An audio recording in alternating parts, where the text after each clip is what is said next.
everybody, to BSidesOK 2020.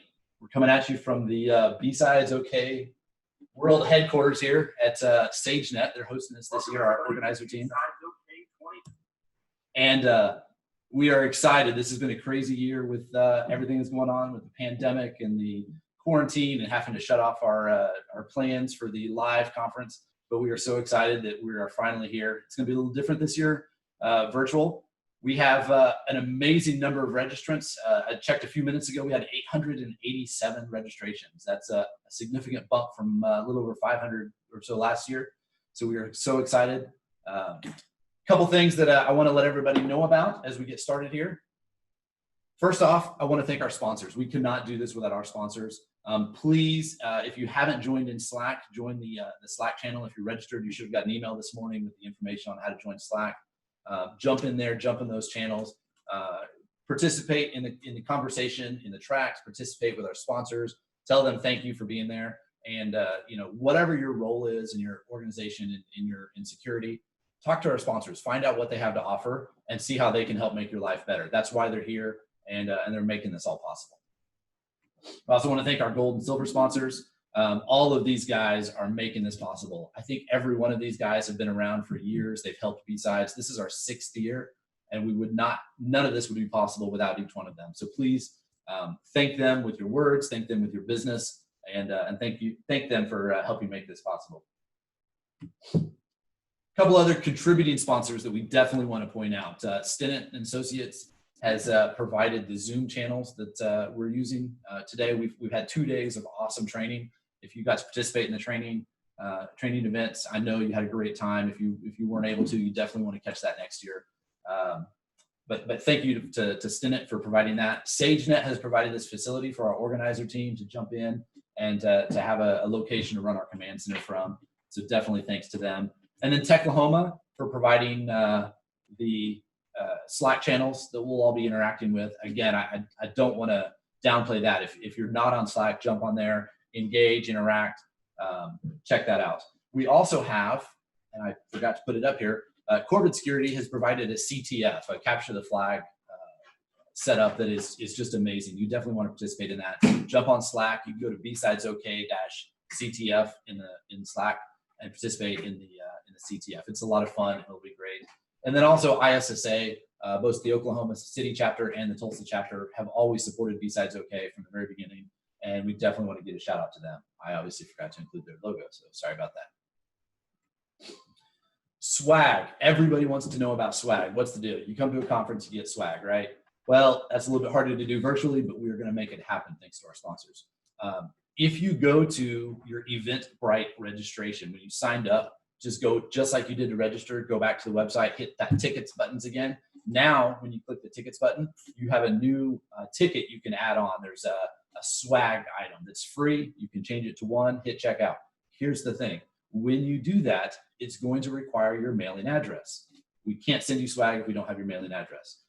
One caveat, unfortunately, just because of the cost and expense and whatnot, we can only ship within the United States.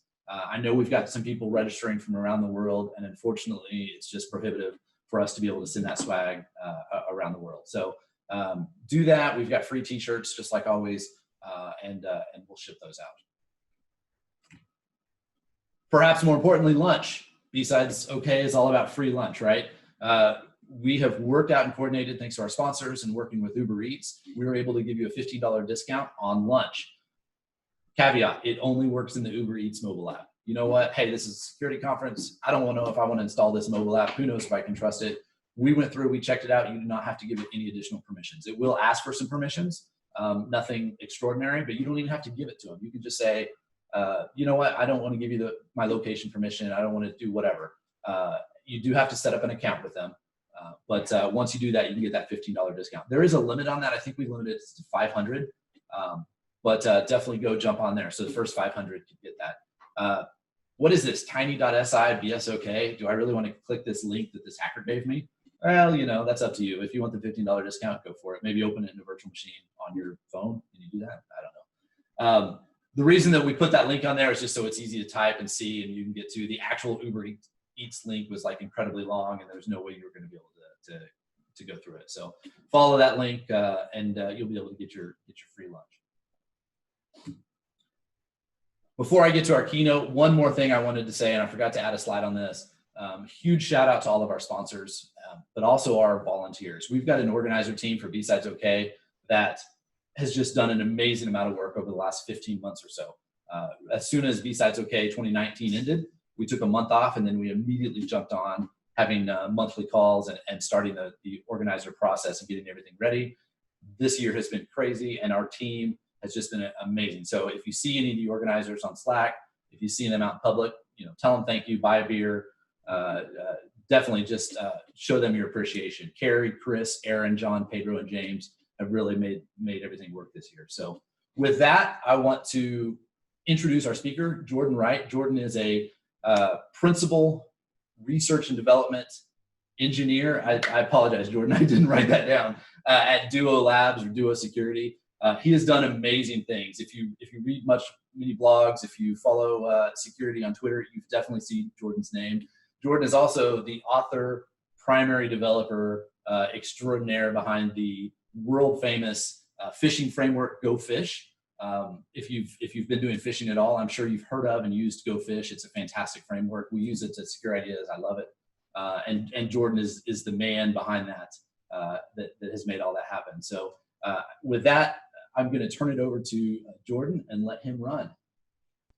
Awesome. Thank you. Hello, everybody. Let me see if I can get my screen shared and we will kick this off. Let me show this one here. Then I will kick off the slides. Okay, we should be in good shape. So hello, everyone. Good morning and welcome to B-Sides, Oklahoma. As mentioned, my name is Jordan and I'm so incredibly honored to be here talking with you today. We have such an exciting conference planned and I'm happy that all of you are here. Now, Nathan mentioned this and I want to reiterate it. I want to start by giving a huge shout out to all the organizers, all the sponsors, all the trainers, and all the speakers who volunteered so many hours of their lives working to make this happen. It's no small feat taking a security conference and making it go completely virtual in a very small amount of notice. And we've done it. So huge thank you to everyone working so hard there to make this happen. Make sure that you're sending appreciations in Slack and if you see people around. So there's so much great content here and I know that you're gonna have a blast. So quick intro about me. During the day, I do security architecture at Duo. It's kind of a new role. Previously, I was on the R&D side and I've moved more into the security architecture side. And this means a bunch of different things. But someone I really think highly of once said that they feel half their job is just asking two people if they've talked. And I feel it rings true, since good communication is a pretty huge part of doing security well. Another quirky little fun fact about me, I wear a mask in public because I love you and I care about your health. And I think you should wear a mask too. Seriously. Another fun fact about me, this is my very first keynote. And I'll be honest with you all. I didn't expect that my first keynote would be over Zoom during a global pandemic in the middle of a Texas summer where San Antonio, the city that I live, can really only be described as just a desolate wasteland. It's way too hot here. And with all of this, at home, where there's a non-zero chance that my adorable 2-year-old will burst through my office door at any moment, asking why I'm in this boring office instead of out in the living room. Because after all, there's trains, there's music, there's dinosaurs out in the living room. It doesn't make sense in her mind, and if I'm being honest, a lot of times during the day, it doesn't really make sense in mine as well. But you know what? We're here, and we have an exciting conference, so that's what we're going to do. If any of those things happen, we'll roll with it, because that's the new environment that we're all working in. So normally when I'm doing talks, I can wrap myself up in the warm, safe blanket of technical facts and findings from some research that I've done in the past. After all, that's where I'm the most comfortable. But I knew that wasn't going to fly here. So with this being my very first keynote, I did what anybody would do.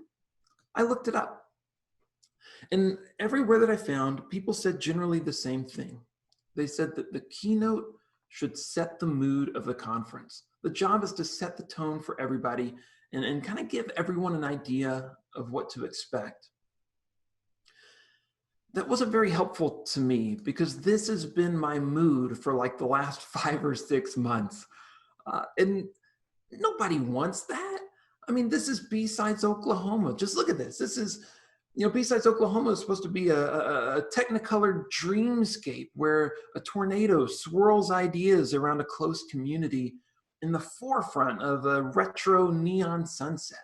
I mean, that's beautiful. No one wants B-Sides Oklahoma featuring Jordan the perpetually grumpy. Okay, but I don't think I'm alone here. I've heard a lot of people say that 2020 has been the longest decade ever. And I feel like it kind of rings true. I mean, here we are in July, mid-July, and it feels like years have passed. And at this point, I feel like I have nothing else except to scream at an autonomous Twitter bot that has the audacity to tell me that the year is only halfway over, saying, how dare you? How could you do this to me? And look, I work remotely out of Texas, so I'm used to working remotely. But that's not true for most of Duo. I'm sure that's not true for most of you. And for many folks, COVID put a pause on employment entirely. And while I'm used to working remotely, I'm not used to being in a constant state of anxiety about my family's health from some unknown thing. And I'm not used to wondering about where we're going to be able to even go to find groceries. I say all these because they're not small things. These aren't small feelings. And you, your coworkers, and your fellow employees, we're all likely feeling them together. In fact, these days, it feels like there's so many elephants in the room that there's just no more room. And on that note, I looked it up, and it turns out the actual elephant population has been declining for years. When it rains, it pours. Welcome to 2020. But we're here. We've made it.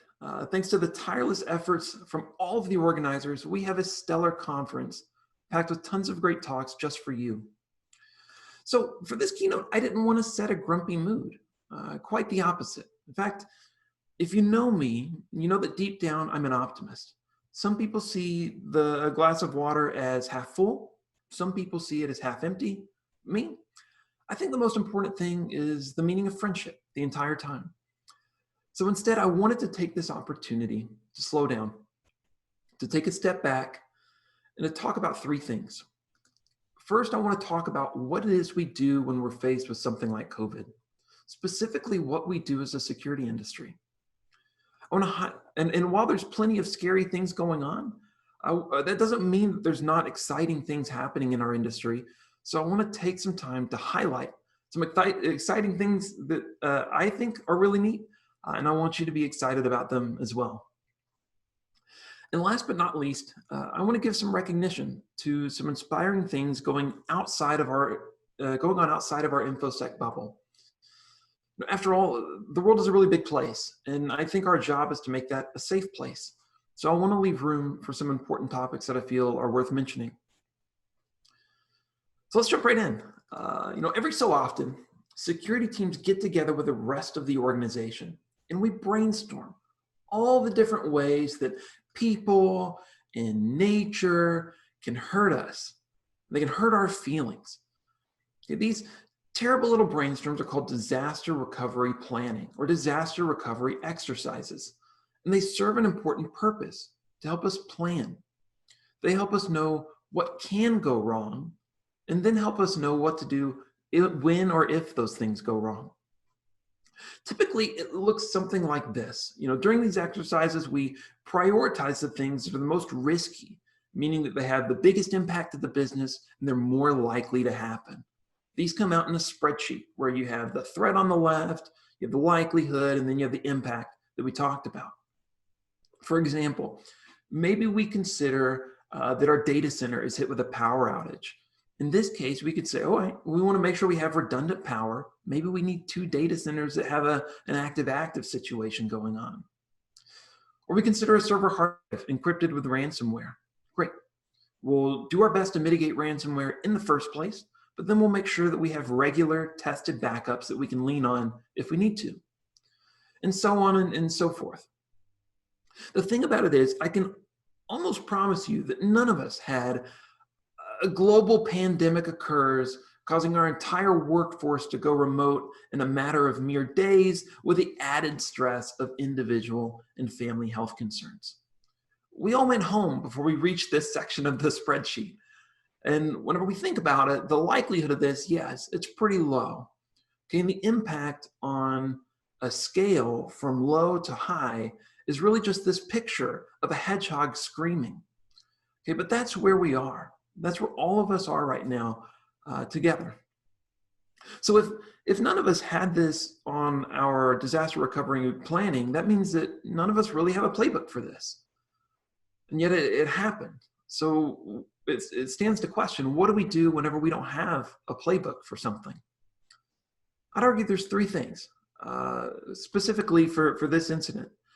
The first is that we go back to the basics. We think about the core problems that we're trying to solve, and we focus and refocus in some cases our efforts to solve those problems for our organization to continue to function. In doing so, we maintain a constant focus on taking care of the people around us. After all, even in security, if we have nothing else, if we have absolutely nothing else, we have the people around us, and we should continue to focus on doing whatever we can to help those people out. And finally, the most recent changes, I'd argue, give us a chance, an opportunity to rethink what we define as our traditional perimeter, our trust boundaries.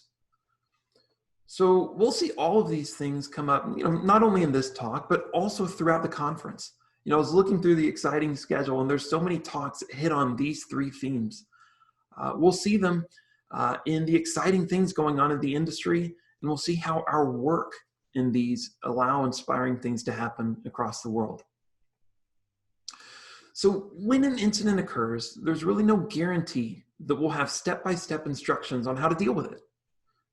Maybe we do, but sometimes we absolutely don't. And when this happens, it's important to fall back on the basic building blocks and work our way through. We have to remember what it is that we know and build from there. And at the most fundamental level, I think the entire job of this entire industry is to enable people to do great work safely. That's the problem that we're trying to solve. Everything that we do is centered around making that possible. So with this in mind, I want you to hear it from me, that it's okay if it feels like these days your priorities are getting shifted around. It's okay if it feels like some work, some net new work is getting put on the back burner just because your cycles are spent trying to make sure people can do their jobs effectively and safely. That's okay, that's expected, and it means that you're focusing your efforts where it matters most. Because after all, really, that's kind of the key point, and now more than ever, empathy for our coworkers should be at the heart of what we do. I'm a firm believer that the most effective security and the most effective security teams are built on having empathy for your fellow employees. We're all affected by this. Every single one of us is in this boat together. So it's important to remember that we're going to get through it together.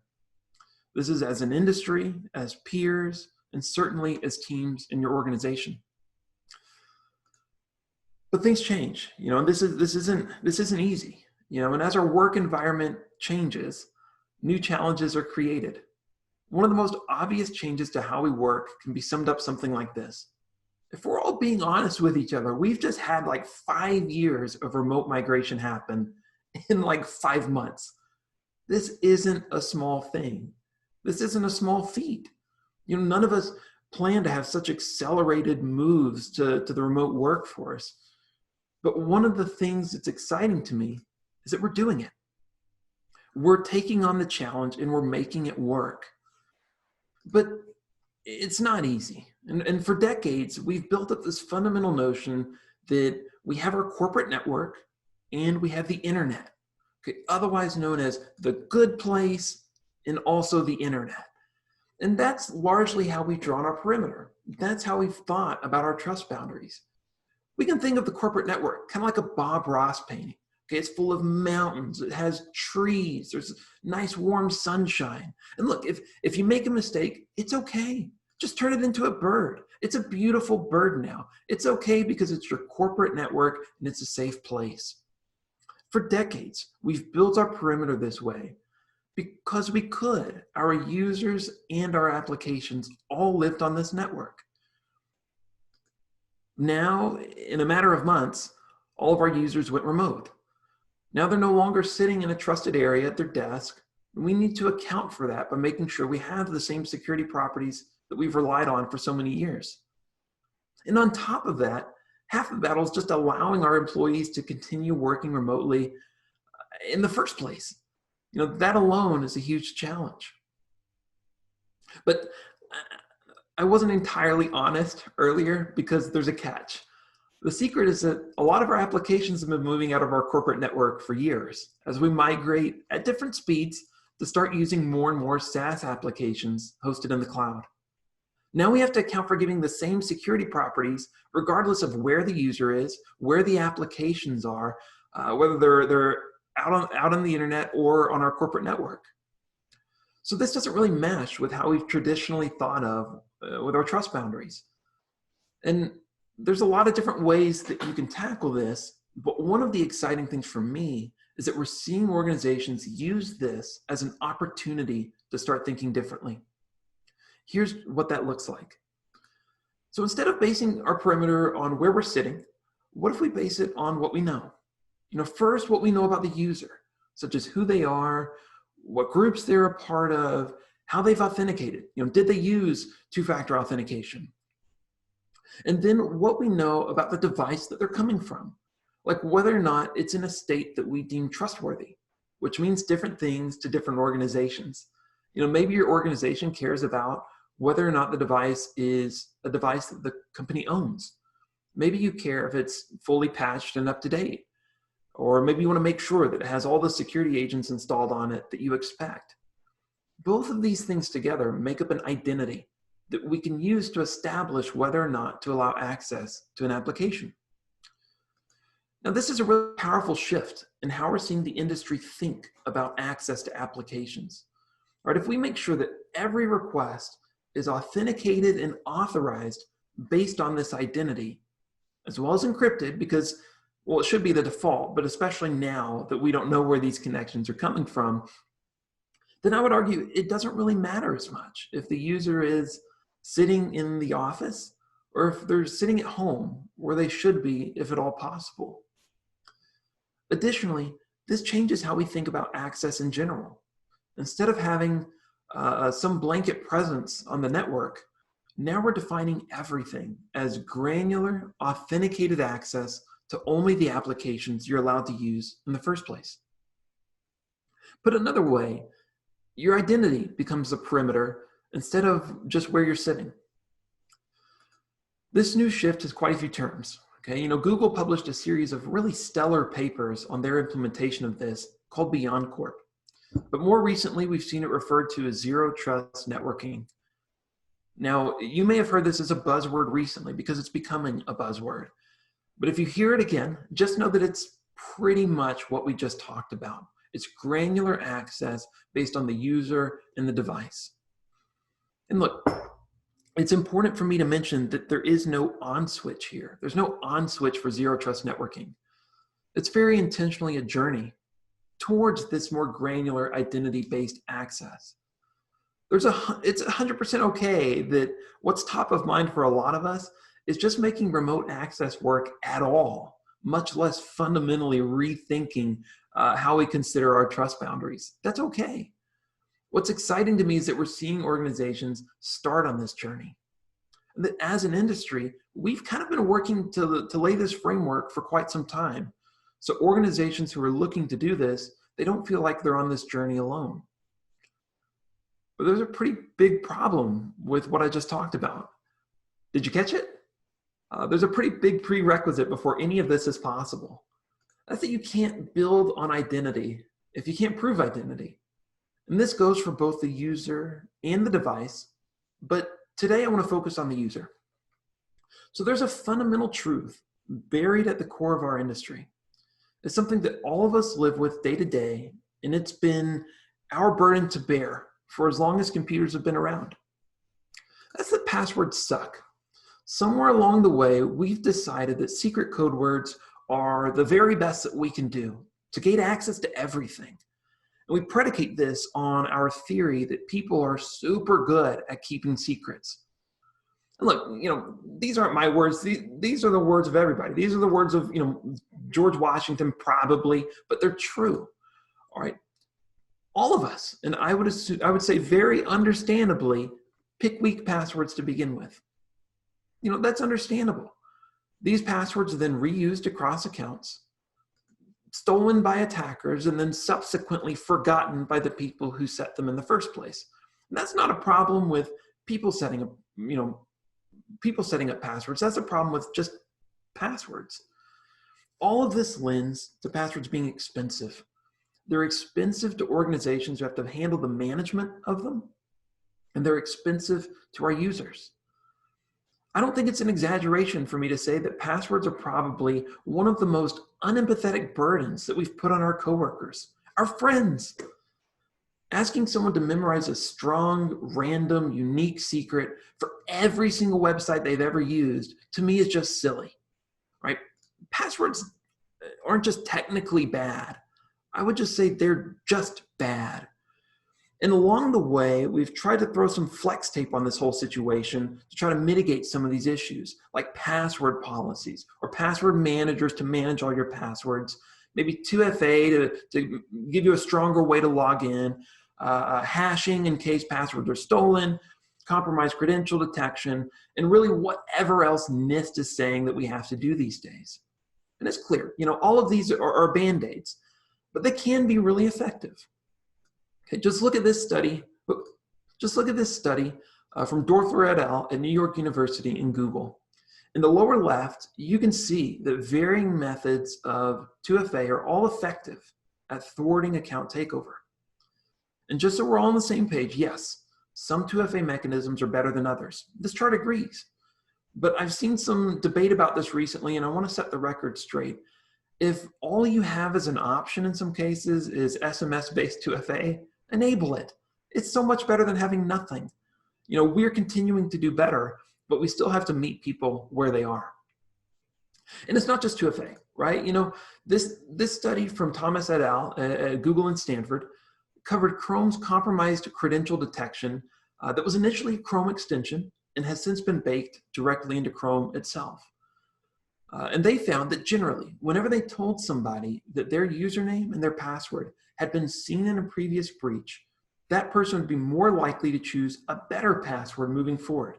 That's the happy green trend line that we're seeing moving towards the top right. And that's a good thing.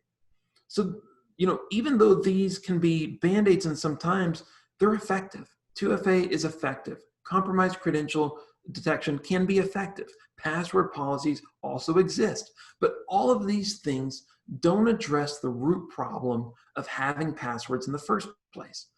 And that's where we've been for decades. In fact, just to me, it feels like we've moved more in the direction of trying to use dynamic attributes and machine learning to try to figure out if this client is an attacker based on what they're doing, rather than focusing our efforts on eliminating passwords themselves. All of this until now. The W3C and FIDO working groups that are made up of organizations across the industry have been working on a new standard called Web Authentication, or WebAuthn for short. And it's gaining adoption really quickly. It's already supported in most, if not all, browsers and operating systems. So everything that I'm talking about isn't just some future forward-looking thing. All of this is available today. Now, I won't spend the entire talk going through the details of how WebAuthn works. There's multiple very long RFCs for that. Okay, but I do want to give a high-level overview of how it works to talk about what makes it one of the most exciting things for me since I started working in security. For comparison, we need to kind of set the bar. Here's how a traditional username and password-based registration works. I think a lot of us will be familiar with this. You come along, you say, I want to make a new account. Here's a username and password. The server comes back and says, I need a password that proves your fluency in Latin and contains at least three unique ancient symbols. So we go back and we think about it. We say, okay, here's what we come back with. Here's the username and password that I've chosen. Please accept my identity. Good website. The server comes back and says, I'm sorry, that one's been used before. You can't use that one. And then you don't bother using the site at all because you realize it's just not worth the friction. We can do better. And so this is what the new WebAuthn or passwordless based approach looks like for comparison. You come along, you say, I want to make a new account. The server says, sure, send me a public key. So what this means is that you go back to your device and you create a new asymmetric cryptographic key pair, the same kind of key pairs that we use in other areas across security. And for this key pair, you bind it to what's called the origin. Now, a lot of people who may be super familiar with the FIDO specs may get mad at me for saying this, but it's also my talk, so I can say what I want. Whenever I say origin, you can just think of that like the domain name of the website. So you're binding this credential to the website that you're making it with. And that's really powerful. So you make the key pair and you send back your public key. The server says, great, that's all I need. Your registration's complete. Now let's look at sign in. You come along, you say, hey, I want to sign in. Server says, great, sign this data so that I know it's really you. It's a random, set of bytes that they want you to sign. You make sure that the origin is valid, and then you say, great, I'm going to use the credential that I made earlier, and I'm going to make a signature over that data, and I'm going to send that back. The server verifies it, and they say, great, that's all I need, you're signed in. This is really powerful, not only for the security properties that we're going to talk about, but it's also really powerful because we can abstract away a lot of this experience using some of the same user-friendly authentication experiences that users are aware of today. Here's an example. Let's see what this looks like on this demo site, WebAuthn.io. I go and I put in my username and I click register.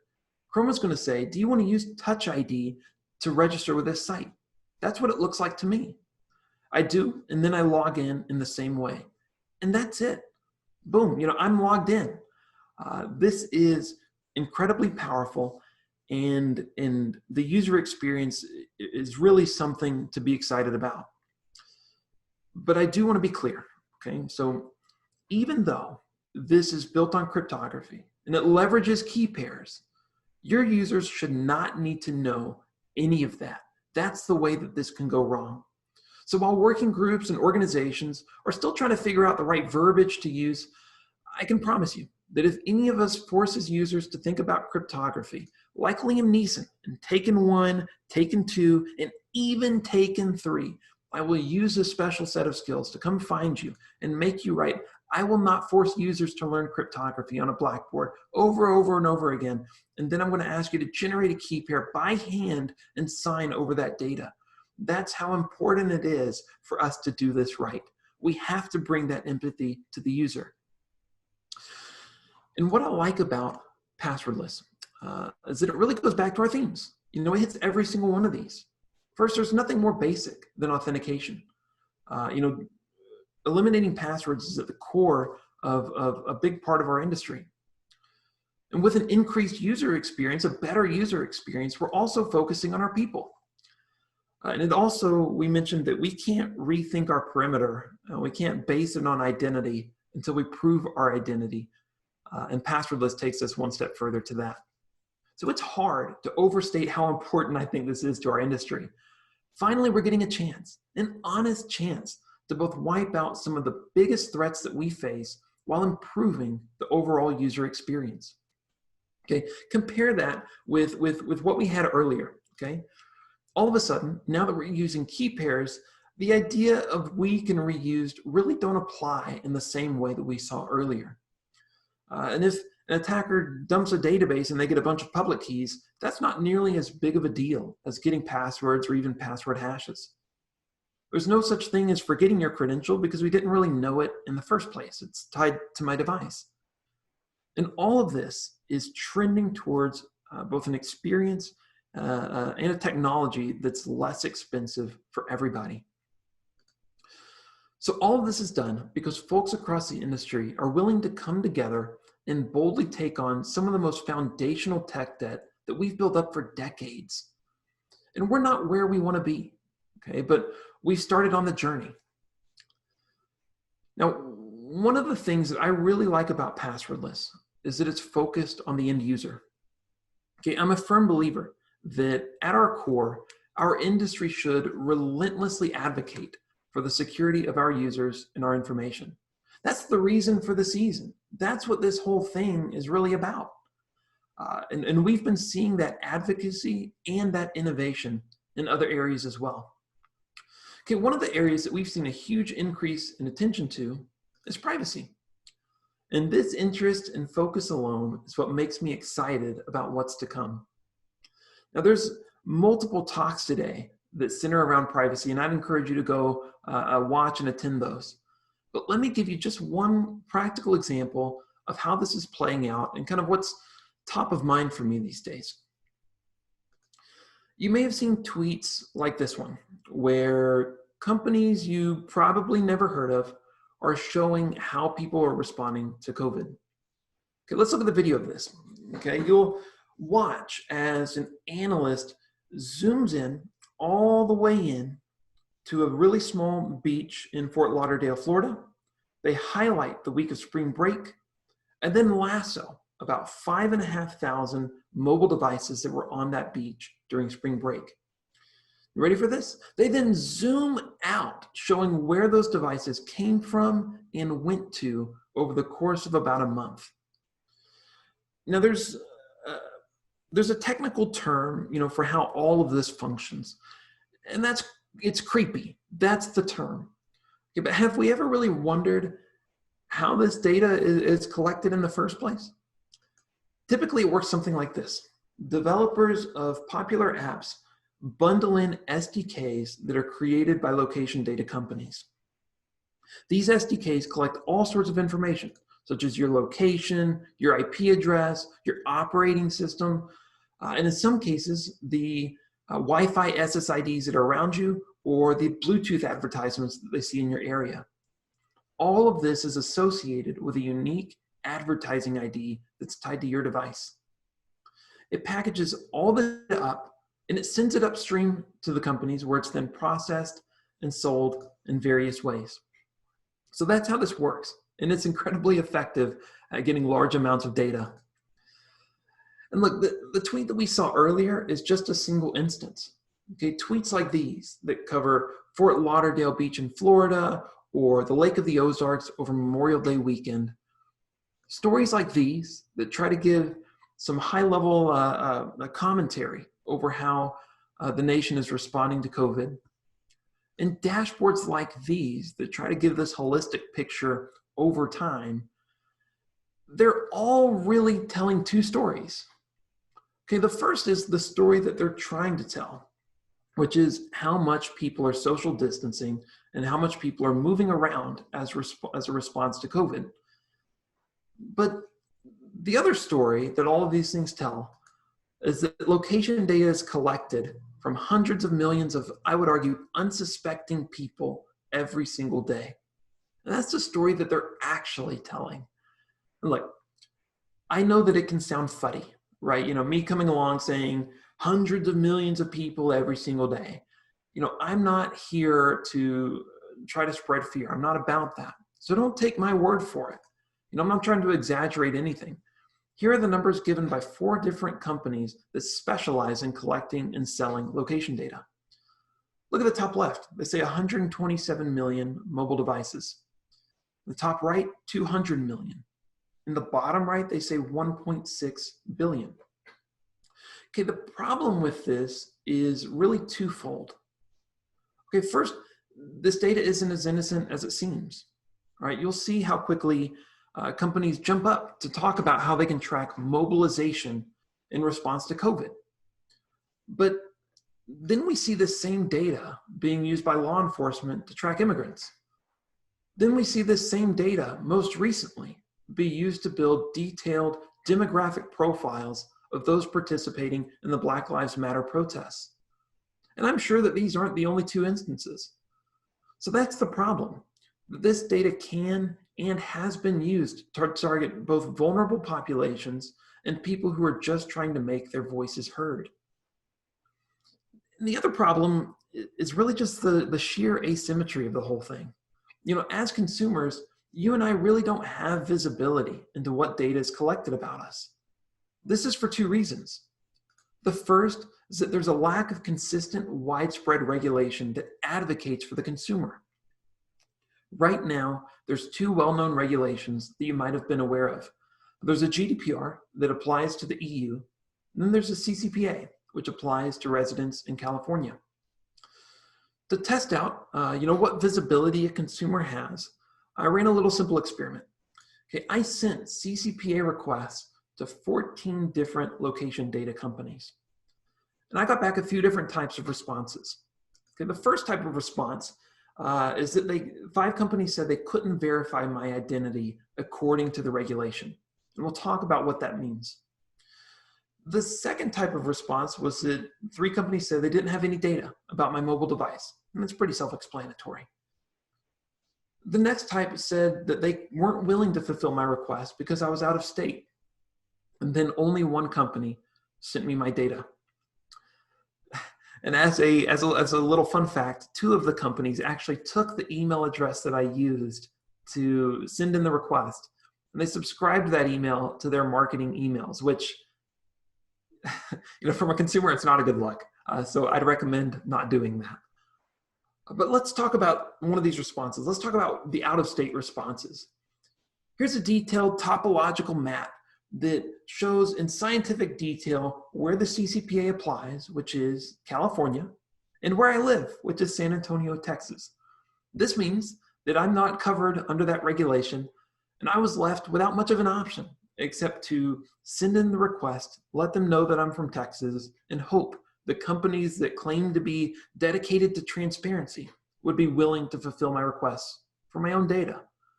And this introduces the first problem. It's that we need more consistency. We need more widespread regulations covering everybody. And I would make the argument that this is good for both companies and consumers. Think about it. From a company perspective, it can be difficult and expensive to try to account for all the different edge cases that come up with state-by-state level regulations. And from a consumer, it can be both confusing and discouraging to try to know if you have rights under regulations at all, or what the extent of those rights are. And the thing is, even if we have regulations, it's not perfect. Here's that other type of response that I got back, which looked something like this. They would tell me that they had data about my device, but they couldn't prove that the device belonged to me, so they weren't willing to fulfill the request. And look, I get it. We want to be extremely careful to mitigate abuse types of scenarios, right? Where someone can request access to my own data. We don't want that. But at the same time, to be told that my data about where I live, where I work, where I travel, and where I go downtown with my family is being collected, and there's absolutely nothing that I can do to get visibility into that, from a consumer side, it's discouraging. And quite frankly, it feels like a loophole in what the regulation was meant to accomplish. And it's not just the law, right? We need to be able to give more people more control and more visibility into what data is being shared with and with whom. So one of the exciting things is that we're on the right track. At WWDC this year, Apple announced what you see on the slide here, that for each app, you're going to have kind of a dashboard level view about what data is being collected and who it's being shared with. And additionally, the permissions for all of this come in a much more opt-in kind of scenario, which people are anticipating it's going to significantly curb how much data is being accepted. But to me, this is table stakes. This should be expected. This is like going into a store and knowing the prices of things before we go and we check out. But right now, people who are using applications, they don't know the price that they're paying. They don't know the data that they're giving up until it's too late.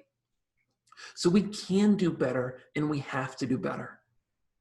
Now, both passwordless and privacy are both kind of external things, right? They're focused on the people who are interacting with our industry. But the last exciting thing about our industry I want to talk about is more internal. It's more about how we're operating. And I'm going to give you a hot take alert. Okay, this means the thing that I'm going to talk about next, you may not exactly agree with it, but let me make my case.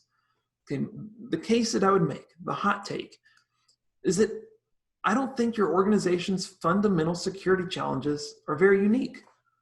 I don't think that there's too many fundamental things that you're having to worry about that other organizations aren't. Like a magician, I'm pretty confident that I just put things on this slide that are likely taking up a large amount of your day-to-day work. Things like how do we communicate securely? How do we secure our endpoints? How do we make sure that our cloud applications are secure?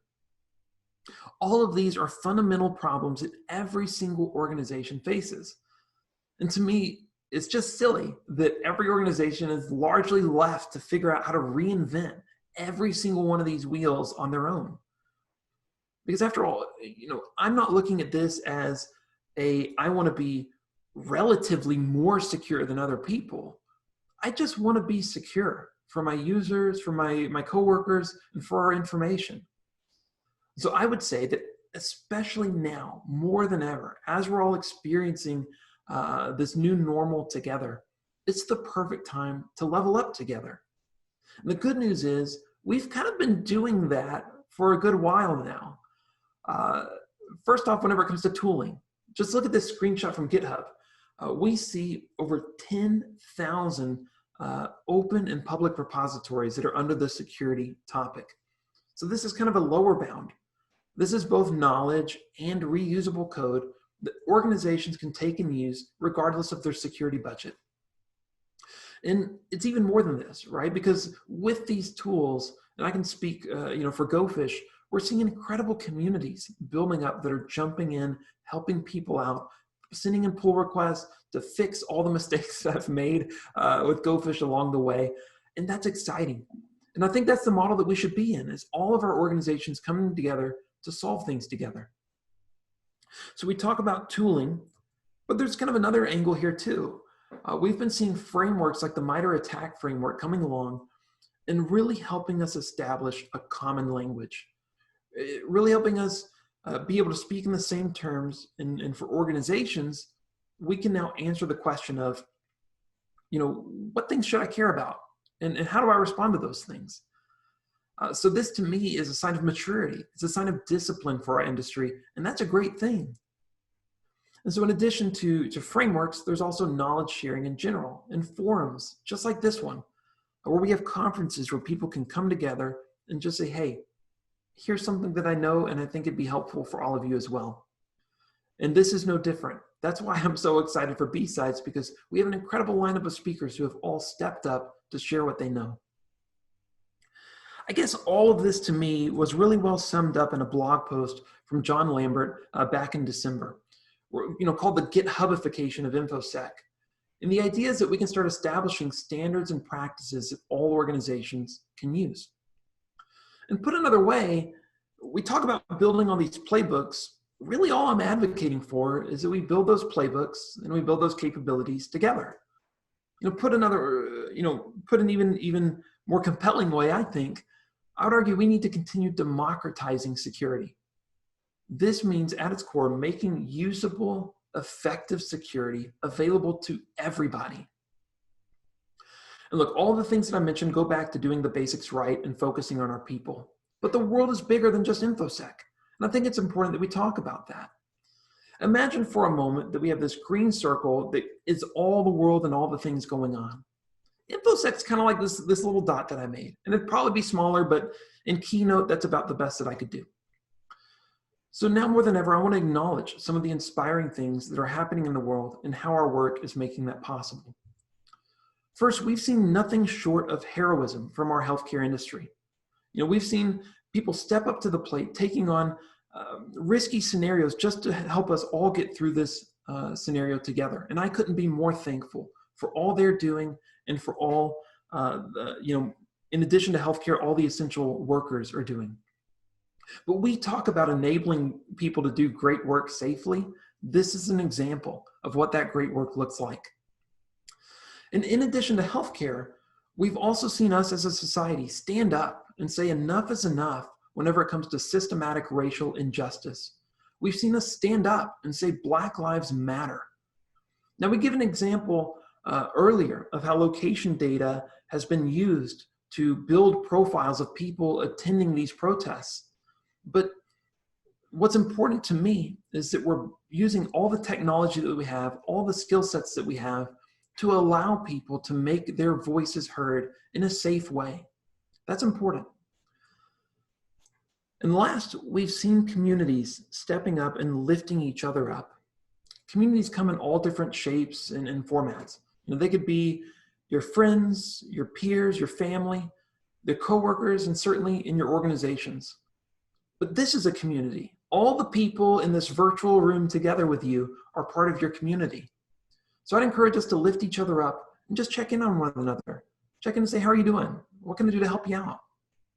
Because that's important whenever we're all getting through this situation together. Now, I mentioned that I have a 2-year-old, and every so often we watch YouTube together, just a little bit. And typically we watch 2 things. All right, the first is the animated version of this book, The Very Hungry Caterpillar. If you haven't read it, it's a documentary about a caterpillar that has an increasing appetite. It starts with an apple, it moves on to 2 pears, and then, okay, at this point, she pretty much loses interest, and we move on to something else. And so we never really finish, what it is, but I can only imagine that the appetite continues to increase and increase till the caterpillar is devouring entire cities with its insatiable hunger. And then it turns into a butterfly, so happy ending. But the other thing that we watch is Mr. Rogers. And look, I don't have any jokes about Mr. Rogers. He was a national treasure, and we didn't deserve him then, and we don't now. But whenever I was thinking about what I wanted to say for this keynote and what message I wanted to send, one of his quotes really stuck out to me. In one of his episodes, he said, and you may have seen this, when I was a boy and I would see scary things on the news, my mother would say to me, look for the helpers. You will always find people who are helping. Look, there's a lot of scary things in the news these days. There's a lot of stress. There's a lot of scary things going on around us. But I would argue that the great work that you're doing is enabling great work to happen. And put another way, hear it from me first, that you are a helper. You're doing great work. You're stepping up and you're making, everyone continue to do their daily work and get through this together. So you're doing a great job, and I'm really happy that you're here at BSides today. Now look, this is a stellar conference. All right, it was mentioned earlier, and I want to mention it again, but that's only thanks to the incredible efforts of all of our volunteers, the speakers who gave up time to prepare for presentations, the organizers who worked to make this conference go virtual, to the trainers who gave up entire days of their time to help level up people in different areas, and the sponsors who helped make all this happen. Thanks to all of their work, we have a full agenda packed with awesome talks from even more awesome speakers. So here's what I'd ask from you, okay? Just a couple things. First off, go enjoy BSides Oklahoma. Okay, and with this, make space for yourself. Okay, it's okay to feel overwhelmed. It's okay to feel stressed out. That's normal, and make sure that you're taking the time to put on your own oxygen mask on first. Okay, and then with everything that you have, I'd ask you to be a part of the community. Focus on the people around you, both here at BSides and back in your organization. Help lift them up and help them get through this. And then whenever you go back to your organizations, I'd encourage you to fall back on doing the basics well. Remembering the core problems that we're all here to try and solve. We're here to be helpers. And then last but not least, this is BSides. There's incredible content here, so take the time to go learn something exciting. Now, Nathan mentioned this earlier, and I want to hit on it again. If you have not signed into Slack yet, please do so. That's where people are going to be chatting throughout the day. That's where great conversations are going to happen. So you can find the link below, and you can also find it in your email from earlier. So with that, that's my time. Thank you so much for being here at B-Sides. I'm excited to be here with you, and I'm thankful for the opportunity to talk to everybody today. You can find me on Twitter there if you want to reach out. But until then, go enjoy B-Sides, and we'll see you soon.